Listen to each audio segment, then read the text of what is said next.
Kua noho rānei koe hei token Māori? Ai. Oh my gosh. Life story, Michael. Ai. Ai. Tiro ia. Ai, tiro ia. Token Māori i ngā horopaki katoa, etahi wā token takatāpui. Ko te tangata mihi, pihopa, pirihi. I tihi wā ko te token wahine Māori anō hoki, te mea like double whammy that one, eh? Ko taku mahi, he tuhi i tētahi mihi mo te mate, mo te minita.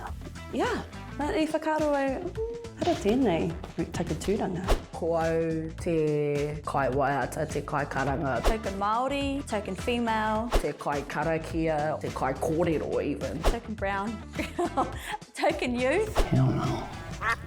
He whakaki noa i ngā deliverables. Aye, and sometimes I think maybe I have invited it.